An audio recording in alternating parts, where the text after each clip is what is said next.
Olá, turma, tudo bem? Dando continuidade ao conteúdo, falando sobre os reinos, hoje estaremos falando sobre o reino Animalia.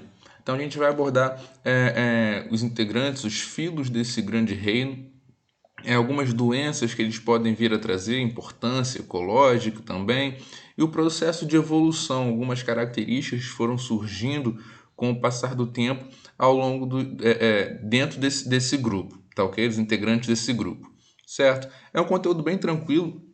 Ele talvez seja mais fácil de estudar o reino Animalia do que os demais reinos, porque é algo mais comum para gente, tá? Então é mais fácil a gente falar sobre uma estrela do mar, sobre um mamífero qualquer, uma água viva, porque são animais que a gente já tem um contato, já tem uma vivência melhor. Então fica mais fácil a gente estudar, mais fácil a gente abordar algumas características importantes relacionadas, tá? Aqui a gente tem uma linha evolutiva desse grupo. Aí começando com os poríferos, que a gente vai estudar cada um desses grupos, os cnidários, nematóides, artrópodes e assim por diante até chegar propriamente nos cordados, tá? E com cada uma característica que foi aparecendo com o passar do tempo, formando então um novo grupo, ok? Então vamos lá.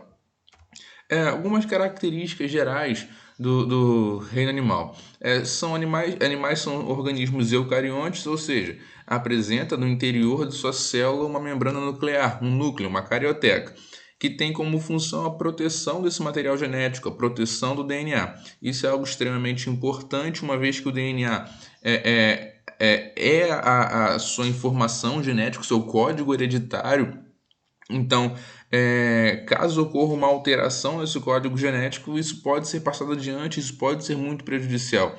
Então, a proteção desse material genético foi um ponto evolutivo muito grande, muito importante. São pluricelulares, então apresentam várias células no corpo. Diferente de um protista, por exemplo, que eram organismos unicelulares, os animais já são organismos pluricelulares, tá? São heterótrofos. O fato de ser heterótrofo diz que ele não produz o próprio alimento, então ele depende de caçar, depende de buscar o alimento de alguma forma. São organismos aeróbicos. Aeróbico quer dizer que ele vai utilizar o oxigênio para a produção de energia. Pode ter alguns casos que vai ocorrer o processo de fermentação, tá? Só que em casos específicos, mas de maneira geral, são organismos aeróbicos. A reprodução é sexuada, há a produção de material de gametas e a troca desse material genético. Tá? Existem alguns casos que ocorrem reprodução assexuada também nos organismos mais simples. E também uma outra característica é a ausência de clorofila, tá? Aquele pigmento verde responsável pela fotossíntese, por absorver a luz nas plantas. Tá? Então, a ausência dessa clorofila, tá ok? Então, essas características gerais dos organismos do reino animal. Tudo bem? Bem tranquilo a gente entender, né? Agora a gente vai começar a abordar cada grupo de maneira específica. Começando aqui com o grupo dos poríferos, tá? Os poríferos é o grupo do animal mais antigo que tem, eles são extremamente simples em seu desenvolvimento corporal. Eles são animais filtradores, tá? Eles são sésseis filtradores. O que significa dizer que o animal ele é um céssio filtrador? Céssio é que ele fica fixo no substrato, fica fixo no solo, tá? E filtrador, eu estou dizendo que a água vai até ele, até a esponja, no caso, vai até ela, trazendo os nutrientes e através do movimento das suas células ela consegue capturar esse alimento que está disponível na água e se alimentar dele. Tudo bem? Então isso significa dizer que o animal é um céssio filtrador.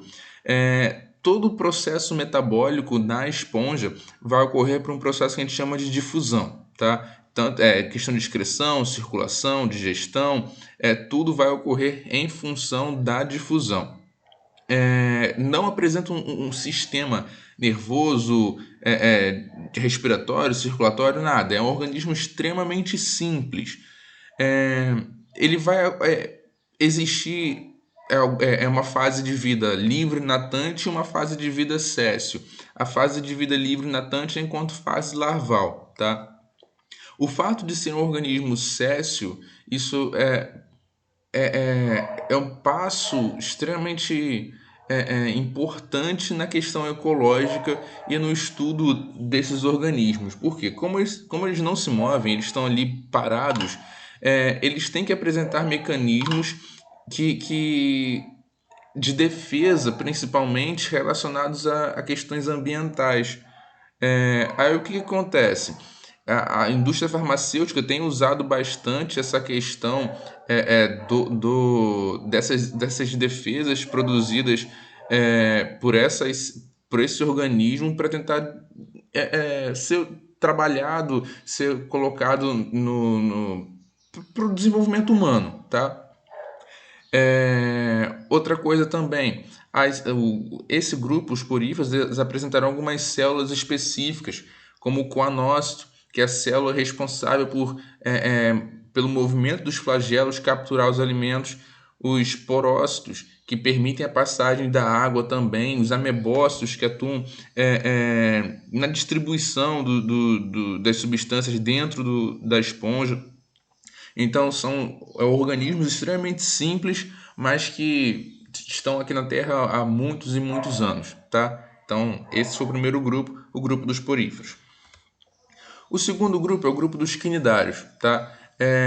O grupo dos quinidários ele tem uma característica, uma vantagem evolutiva em relação aos poríferos, que é o fato de apresentarem uma cavidade gastrovascular, tá?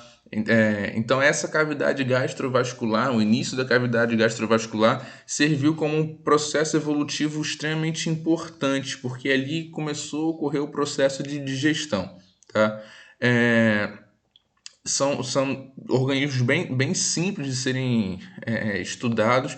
Eles podem ser sésseis ou então de vida livre natante. No caso, os sésseis são os pólipos, as anêmonas, e o de vida livre natante só tem como representante as medusas. Tá? Tem como uma célula extremamente importante para esse grupo e a célula básica desse grupo, que é o quinidócito. O quinidócito ele lança uma estrutura, um nematocisto, que contém filamento com espinhos e um líquido urticante, que faz com que cause uma pequena reação alérgica naquele momento, uma queimadura, e isso incomoda muito, mas é uma estrutura tanto de defesa quanto de ataque desses organismos, tá? A reprodução nesse grupo pode ser uma reprodução sexuada ou assexuada, vai depender da fase de vida que eles venham estar naquele momento, tá? Os quinidários não apresentam sistema circulatório, nem excretor, nem respiratório. Então, ocorre tudo por processo de difusão dentro desse organismo. É um grupo também bem tranquilo da gente abordar, tá ok? O próximo grupo que a gente vai ver é o grupo dos plateumintos. Temos como representante o mais comum é a planária, tá? Os plateumintos vivem principalmente em ambientes aquáticos, tá? Então, tanto oceanos, rios e lagos. Uma característica interessante nesse grupo é que ele vai apresentar um tubo digestório incompleto, possuindo somente uma abertura, que é a boca, tá? Então, a entrada e a saída de alimento ocorrem pelo mesmo lugar. E outros nem tubo digestório vão apresentar. Vai absorver o alimento através da pele, como no caso alguns parasitas do sistema digestório humano. Temos como representantes nesse grupo as planárias, as tênises, os esquistossomos, que geralmente acabam causando doenças, tá? Temos a teníase e a esquistossomose. Então, algumas medidas profiláticas são importantes nessa questão. A esquistossomose é aquela doença que é transmitida não é que seja transmitida pelo caramujo, mas esse parasita ele acaba se reproduzindo dentro de um caramujo, e quando a pessoa entra numa água parada, que ela não sabe se tem poluentes ou alguma coisa do tipo, esse caramujo acaba penetrando de forma ativa a pele da pessoa e se multiplicando em seu sistema, tá? A teníase acaba sendo mais comum porque já é abordada já há bastante tempo. Temos dois tipos de tênia, tênia sólio e tênia saginata, que é a questão da carne de boi ou carne de porco. Então a gente tem que ficar atento também nessa questão do consumo de carne. O próximo grupo é o grupo dos o filo nematóide, que são os nemateumintos. Ele é um grupo um pouco diferente do grupo anterior, dos plateumintos. Os plateumintos são conhecidos como vermes chatos, que têm um corpo achatado, e esses daqui são os vermes cilíndricos, que têm um corpo mais arredondado. Tá? Então, como característica diferente também dos plateumintos é que os nemateumintos apresentam um sistema digestório completo. Então, já é um processo evolutivo muito grande. E foi o primeiro na linha evolutiva a apresentar esse sistema digestório completo, uma boca e um ânus. O sistema circulatório e o sistema respiratório ainda estão ausentes. A troca gasosa ainda vai ocorrer por processos de difusão. Lembrando que todo processo de difusão, de troca gasosa, requer uma membrana muito fina. Então, a pele desses organismos ainda é muito fina para que ocorra esse processo. Ela se mantém fina e úmida nessa questão. Apresenta então o sistema digestório completo, como a gente já falou, revestimento do corpo é uma pele muito fina, permitir que ocorra esse processo de troca gasosa. O sistema nervoso é um sistema tipo ganglionar, que são formados por cordões nervosos espalhados ao longo do corpo, apresentando o sistema excretor e também o processo de reprodução. Tá? Assim como os plateumintos, os nemateumintos também causam doenças, as parasitoses. Temos como exemplo as ascaridíases, ancilostomose, filariose. Então temos várias doenças que são causadas por esses organismos e é necessário medidas profiláticas para não adquirir, não vir a ter essas doenças. Não comer alimentos crus sem lavar bem, não beber água parada de lagos, de rio. Então, ter medidas de saúde mesmo, de higiene e saúde para evitar essas doenças, tá? O próximo grupo que a gente vai falar é o filoanélida, os anelídeos. Os anelídeos também é bem tranquilo a gente falar deles, que a gente tem um contato maior. São as minhocas, por exemplo. Recebe esse nome porque o corpo é dotado de vários anéis. A gente consegue visualizar bem aqui. Vai apresentar um sistema digestório completo, boca, papo, moela, intestino e ânus. Então o sistema é todo desenvolvido, todo completo. O sistema circulatório vai ser fechado, também extremamente interessante. E no sangue vai se encontrar uma proteína chamada de hemoglobina. Uma proteína semelhante à nossa, que confere essa coloração vermelha, porém não vai apresentar hemácias. A pele vai ser fina justamente para que ocorra o processo de difusão, de troca gasosa, enquanto os anelídeos aquáticos vão apresentar brânquias para a respiração branquial. Tá? Uma coisa interessante que a gente tem que falar sobre os anelídeos é a presença do clitelo, que é essa estrutura relacionada ao processo de reprodução, principalmente nos anelídeos que são hermafroditas, que apresentam os dois sexos. Tá? São divididos em 3 grandes grupos. Temos os poliquetos, que apresentam muitas cerdas espalhadas pelo corpo, os oligoquetos, que apresentam poucas cerdas, que é no caso as minhocas, e os irudíneos, que não apresentam cerdas, que são fugiu o nome, que são os sanguessugas. Tá? Então temos esses 3 representantes dentro do filo anélida. Então é bem tranquilo, são extremamente importantes as minhocas na produtividade de um ambiente, porque elas vão cavar túneis e se alimentar da matéria orgânica, então acaba permitindo a passagem de ar, passagem de água também naquele ambiente, favorecendo assim a produtividade local. Tá? Filomolusca, animais de corpo mole, dotados ou não de concha. Então temos aqui um caracol, o caracol apresenta concha. Então a lesma já não possui. Então são animais extremamente interessantes a gente se abordar, são animais extremamente desenvolvidos no seu sistema. É dividido em 3 grandes grupos. Temos os bivalves, que possuem 2 conchas, ou 2 valvas, no caso as ostras. Gastrópoda, que vai apresentar um pé bem musculoso, e além desse pé musculoso, vai apresentar uma língua raladora, que a gente chama de rádula. Ela vai ralando o alimento na medida que ele vai jogando essa língua para fora. E temos os cefalópodes, que a cabeça está diretamente ligada aos pés, no caso polvos e lulas. Tá? Então são organismos extremamente interessantes de serem abordados. apresentam mecanismos de defesa, como a mudança da coloração da pele devido à produção ao funcionamento das células. Então, podem se camuflar bem no ambiente, são animais extremamente inteligentes no dia a dia. Algumas características gerais desse grupo apresentam sistema digestório completo, um sistema circulatório fechado, com exceção dos cefalópodos, tá? A respiração vai ocorrer por brânquias nos organismos aquáticos ou então em pulmões nos animais terrestres. A excreção vai ser realizada por uma estrutura que a gente chama de metanefrídeos e o sistema nervoso é ganglionar. E a reprodução, que é importante a gente falar também, é um processo de reprodução sexuada nesses grupos. Então, é um organismo é um grupo bem desenvolvido, mitológico, tem lá também na mitologia aquelas lulas gigantes, polvos gigantes. Então, é um grupo bem abordado ao longo das eras, ao longo da nossa vida na escola, é bastante abordado, tanto em biologia quanto em história também, né? Quando fala sobre os períodos das navegações iniciais. Então, é importante a gente falar um pouquinho sobre eles.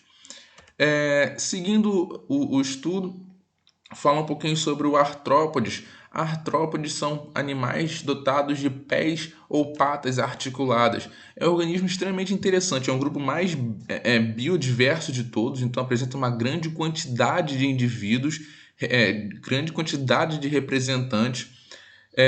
Ele vai ser dividido em alguns outros grupos menores que a gente vai abordar mais à frente.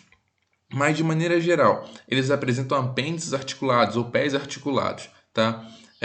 Apresentam um exoesqueleto. Esse exoesqueleto é extremamente importante porque atua na defesa, confere rigidez, impermeabiliza também esse organismo, só que impede de maneira geral o seu crescimento. Então, para que eles realizem o crescimento, eles realizam um processo que a gente chama de equidise, ou muda. Então, eles liberam esse exoesqueleto, realizam um crescimento muito rápido e produzem novamente esse exoesqueleto de quitina, tá? Então, o crescimento dos artrópodes ocorre em épocas específicas que a gente chama de muda, ok? Vai possuir um corpo dividido em cefalotórax e abdômen, no caso de crustáceos e quelicerados, ou então cabeça, tórax e abdômen, no caso de encépodes e miriápodes, tá? Então, esse grupo a gente pode classificar da seguinte forma: temos os crustáceos, temos os quelicerados, temos as unirrâmeas. Então, são grupos extremamente importantes e interessantes a gente abordar, e como a aula de hoje é uma aula é um resumo de maneira geral, eu espero que vocês abordem isso depois nos resumos. Uma característica importante também que esse grupo vem apresentar, alguns indivíduos apresentam um processo de metamorfose. Essa metamorfose ela pode ser classificada de três formas. Temos os organismos que são ametábolos, tá? Que não apresentam metamorfose alguma. Então, o indivíduo se desenvolve da seguinte forma: tem o ovo, a fase juvenil e a fase adulta. Temos os hemimetábolos, que é uma metamorfose gradual, que é o estágio de ninfa. Então, o indivíduo juvenil ele é um pouco diferente do indivíduo adulto. E temos os holometábolos, que é uma metamorfose completa. Temos o ovo, a larva, a pulpa e o adulto ou imago. Então, é um processo completamente diferente, a fase juvenil da fase adulta. Tá? Então, a gente tem que abordar dessa seguinte questão. Metamorfose incompleta ou gradual ocorre apenas pequenas mudanças entre a fase juvenil e a fase adulta. Pode ser a presença de asas, que a fase adulta vem apresentar e a juvenil não. Enquanto na metamorfose completa, a fase juvenil é completamente diferente da fase adulta. Por exemplo, a borboleta, que é completamente diferente da juvenil da fase adulta. Tudo bem? Seguindo aqui, equinodermata, os equinodermos, que é o grupo das estrelas do mar. Tá? Então temos as estrelas do mar, temos as bolachas do mar, ouriço do mar, pepino do mar, lírios do mar e serpentes do mar. Então são um grupo bastante biodiverso na biologia. Quase todos os sistemas de um equinodermo, como digestivo, nervoso, reprodutor, ficam dentro do esqueleto. Eles vão apresentar o que a gente chama de um endoesqueleto calcáreo, tá? Algumas espécies podem apresentar espinhos na superfície, a gente consegue visualizar bem na questão dos ouriços, aqueles vários espinhos espalhados pelo corpo. Uma característica interessante que esse grupo vem apresentar é um sistema aquífero ou ambulacrário que vai atuar na questão da circulação da água pelo corpo, permitindo a locomoção de vários pequenos pés, que a gente chama de pés ambulacrais, que tem na parte inferior desse organismo, tá? Esse sistema ambulacral também vai permitir o processo de excreção de substâncias. A respiração desse organismo ocorre através de brânquias que ficam próximas à boca. Então, fica na parte de baixo desse organismo, ficam as brânquias. Os equinodermos vão apresentar um sistema digestório completo com boca, esôfago, intestino e o ânus. E o estômago é encontrado apenas em equinodermos carnívoros. E, além disso, os equinodermos carnívoros eles têm uma característica extremamente interessante, que eles conseguem jogar parte desse sistema digestório para fora para atuar no processo de digestão, tá? Então a gente tem que ficar abordando essas características. Mas de maneira geral é um grupo bem tranquilo a gente conseguir abordar. Seguindo aqui temos o filo cordado, a questão dos vertebrados de maneira geral, que a gente vai poder abordar, principalmente abordar a partir do grupo dos peixes em diante, tá? São representados por alguns dos invertebrados e vertebrados. A característica principal deste filo durante a fase embrionária, todos vão apresentar um tubo nervoso dorsal, ou então uma notocorda, fendas faríngeas e cauda pós-anal.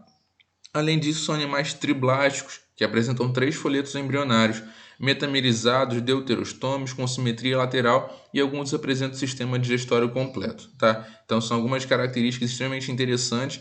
Aqui a gente consegue perceber que ao longo do tempo, essas características foram surgindo e os grupos, então, foram tendo que ser diferenciados. Terminando aqui na questão das aves, dos répteis, a gente percebe que aves e répteis apresentam uma proximidade evolutiva muito grande. Temos a questão dos mamíferos, os peixes ósseos, a gente consegue perceber que os peixes ósseos e os peixes cartilaginosos, eles são separados, não fazem parte de um mesmo grupo. Temos a questão das lampreias, que são a questão dos organismos sem a mandíbula, os peixes sem mandíbula. E temos também os protocordados, que são organismos bem primitivos na questão do seu desenvolvimento, tá? Então, como observação para vocês, que caso a gente fizesse uma aula só sobre cada um desses grupos, a gente ia demandar um tempo muito grande.